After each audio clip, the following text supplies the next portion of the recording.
Today, we're diving into the three most brutal revenge stories in history. 1. Olga and the Drevlians. We're starting with one of the most legendary revenge stories ever, when Olga of Kiev delivered some of the most cold-blooded payback in history after her husband's brutal execution. It's the year 945, and Prince Igor is ruling over Kievan Rus, a kingdom that covered parts of modern-day Ukraine, Bulgaria, and Russia. To the west are the Drevlians, a tribe that really didn't like the Kievan Rus. Even though they sometimes fought together against the Byzantine Empire, they weren't exactly friends. When Igor's father, Oleg, died in 912, the Drevlians thought, finally, now we don't have to pay tribute anymore. Igor waits patiently for his money for 33 years, but then decides that he had waited way too long. So, he travels to the Drevlian capital city of Khorasan himself to collect the tribute. He shows up with a big army, demands the money, but the Drevlians grudgingly pay him. On his way back, Igor feels the payment wasn't enough. So,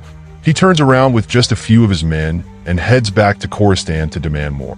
When he gets there and starts shouting for more tribute, the Drevlians are not happy. They kill his men right away and save Igor for a truly horrific execution. They bent 2 birch trees toward each other, tied one of Igor's legs to each tree. They cut the supports, and the trees snapped back to their original place, ripping Igor into 2 pieces.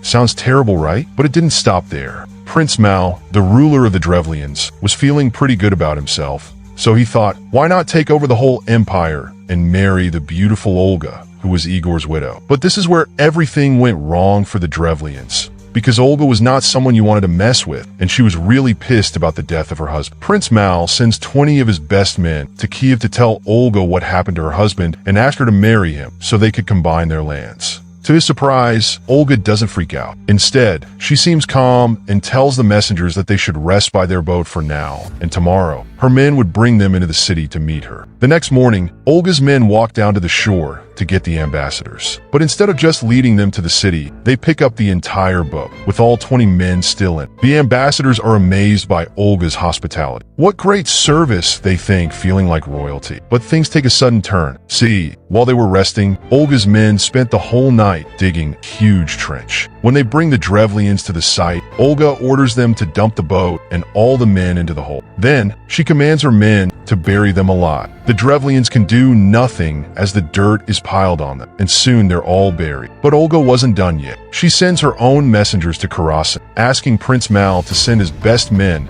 to Kiev to escort his future bride. The Drevlians, not knowing what happened to the first group, sent a party of important men as escorts. When they arrive in Kiev, Olga tells them to relax in a bathhouse her men had prepared, saying she would join them after they freshened up. Her men lead the Drevlians into the bathhouse, lock the doors, and then set the place on fire, killing all the men inside. After that, Olga sends more messengers to Khorasan, telling Prince Mal to get ready for her arrival. Olga has one request. She wants a feast to mourn her late husband before she marries Prince Mal. The Drevlians, still unaware of what's happening in Kiev, prepare a grand feast for her. Olga arrives. The party begins, and she encourages the Drevlians to drink and mourn with her. They happily do so, and by the end of the night, they're all completely drunk. Then, Olga orders her men to start killing the now drunk and helpless Drevlians. Surprise! Olga's men had been drinking water all night while pretending to drink alcohol. They were sober and ready. Historians say Olga cheered her men on as they went around slaughtering thousands of Drevlians, including Prince Mal. Afterward, Olga returned to Kiev to raise an army to finish off the Drevlians once and for all. The Drevlians finally get the message that Olga wasn't joking. She comes back to Khorasan with a huge army and starts a siege on the city. The people of Khorasan suffer without food or supplies for over a year. Finally, Olga sends a message saying that if they pay their tribute, it'll all be over. Having already been tricked 3 times, the Drevlians are scared but agree to pay the tribute, fearing that Olga might still kill them. Olga responds, saying, I know I got a little carried away after Igor's death, but it's fine now. Just send me 3 pigeons and 3 sparrows from each house, and I'll leave you alone. The Drevlians think it's a strange request, but they're so relieved that their nightmare might finally end. They quickly go out and gather the birds for her. That night, Olga's men tie small pieces of sulfur wrapped in cloth to each bird's leg, light the cloth on fire, and release the birds into the night. Olga and her men watch as 1,000 little flames fly off into the distance,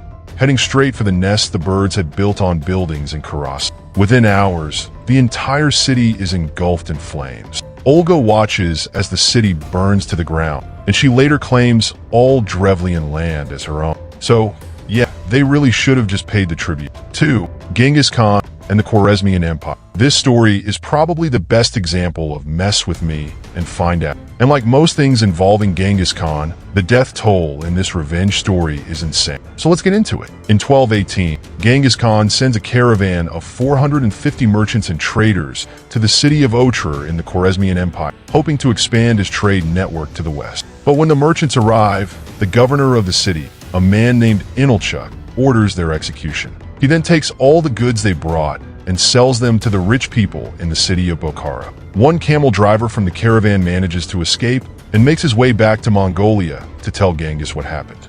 Furious but trying to stay calm, Genghis sends a small group of diplomats, 1 Muslim and 2 Mongolians, to Shah Muhammad, the ruler of the Khwarezmian Empire, to negotiate peace. All the Shah has to do is hand over Inalchuq so he can be punished and everything will be fine. But instead of giving up Inalchuq, the Shah kills the Muslim diplomat and sends the others back. The Shah then shaves the beards of the 2 Mongolians, which is the ultimate sign of disrespect in their culture, and sends them back to Genghis. Now, Genghis is absolutely furious. He quickly raises an army of 200,000 men to crush the Khwarezmian Empire. The Mongols waste no time and attack multiple cities at once. Genghis' 2 sons, Chagatai and Ogadai, lead a siege on Otrar to capture Inalchuq, while Genghis himself heads to Bokhara to punish those who took his goods. Using new siege weapons they had gotten from China, the Mongols soon destroy the walls of Bokhara, and Genghis rides into the heart of the city. He loudly declares to the citizens that he was sent by God to punish them for their sins. Then, he orders his men to kill everyone in the city. Meanwhile, his sons are still trying to break into Otrar. After 5 months of suffering, a general inside the city realizes it's hopeless and decides to defect with a few thousand men. He opens the gates and joins the Mongols. But it turns out the Mongols don't trust traitors, no matter which side they're on. So, they kill the general and his men. With the gates wide open, the Mongols ride into Otrar and capture Inalchuq. Inalchuq is brought to Genghis, and as punishment for his greed, Genghis has molten silver poured into his eyes and ears. After this, Genghis and his army go on to destroy every city in the Khwarezmian Empire. By the end of this revenge campaign, the Khwarezmian Empire is gone, and Genghis is said to have killed an estimated 15 million people. To put it in perspective, that's about the combined population of New York City, Los Angeles, and Chicago. 3. The story of Jean de Clisson. It's the year 1300, and a baby girl with bright red hair is born to a small noble family in Brittany, France. Her parents name her Jean. When they look down at their beautiful baby, they probably think, jackpot. Back then, beauty was seen as very valuable, especially for noble families. So, when Jean grew up, her parents quickly arranged for her to marry a nobleman in exchange for a large piece of land. Jean was only 12 years old at the time, too young to understand what love really was. But she followed her parents' wishes, married the nobleman, had 2 children, and accepted that this was just how her life would be. However, 14 years later, her husband suddenly died.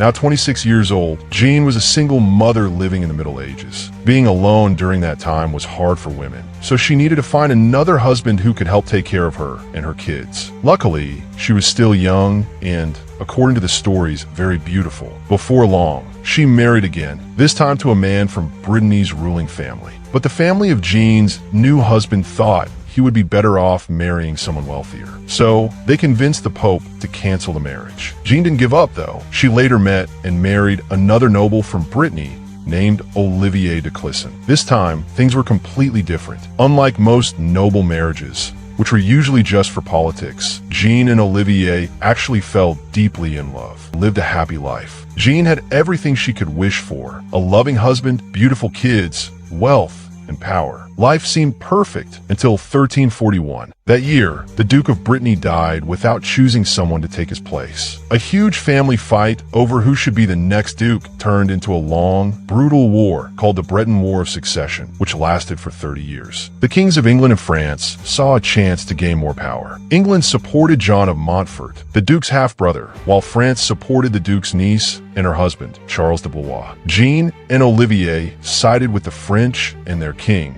Philip VI. Olivier fought bravely and even recaptured the city of Vannes for France. But the victory didn't last long. The English soon took the city back. Olivier and some other commanders were captured during the fighting. Strangely, Olivier was traded back to the French for a very small amount of money, which made many people in France suspicious. They started to think he might be a traitor. In 1343, the Pope stepped in and called for a break in the war. During this short truce, the French king invited Olivier and other Breton nobles to Paris for a tournament to celebrate the peace. Olivier thought this was a great idea and traveled to France. But as soon as he arrived, he was arrested and thrown in prison. He was accused of being a traitor and locked in a dungeon while waiting for his trial. Back in Brittany, Jean heard about what happened. She rushed to Paris, doing everything she could to save her husband, even trying to bribe the king's guards. But nothing worked. Olivier's trial was unfair from the start. In August, he was taken to the town square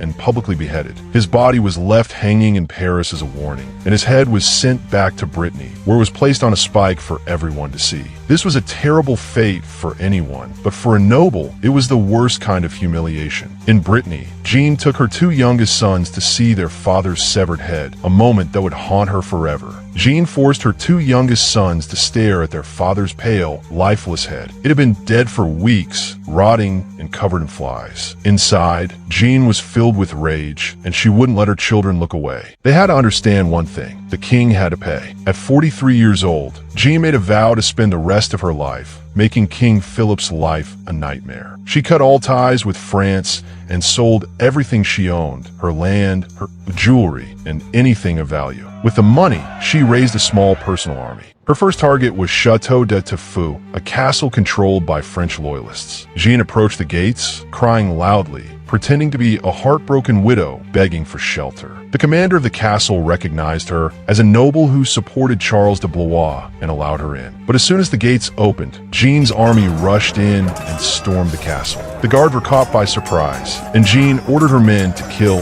everyone inside. She spared just one man, giving him a message to deliver to King Philip. Jean didn't stop there. She continued to attack castles along the Normandy coast with her army. Eventually, she bought 3 warships, painted them all black, and dyed their sails a deep blood red. The Lioness of Brittany was ready to take her revenge to the seas. Jean named her flagship My Revenge and became a feared pirate, armed with a massive axe. She began terrorizing French merchant ships in the English Channel. She didn't care about stealing treasure. Her only goal was revenge on the French. Her attacks were brutal. Every crew she captured was slaughtered, and Jean personally beheaded any French nobleman she found with her axe. On each ship, she left one survivor alive to spread the terrifying story of what had happened. As news of her Black Fleet spread, the French king gave her a new name, the Lioness of Brittany. Soon, word reached the English, who saw Jean as a powerful ally against France. They quickly began funding her so she could keep attacking French ships. But Jean's reign couldn't last forever. In 1348, the French Navy finally tracked down her fleet. A brutal battle followed, and her ships were destroyed. The French soldiers boarded My Revenge, but Jean was nowhere to be found. She had escaped in a small boat with a few loyal crew members. With no food or water, they drifted helplessly for 6 days. Some of her crew didn't survive the journey. Finally, on the 7th day, Jean washed ashore in England, half dead, but alive enough to continue ruining King Philip. When Jean landed in England, she was welcomed as a respected ally by King Edward III. With her ships destroyed and her crew gone, Jean decided she was done with the pirate life. 2 years later, her enemy, King Philip VI, died, bringing that chapter of her life to a close. Like and subscribe.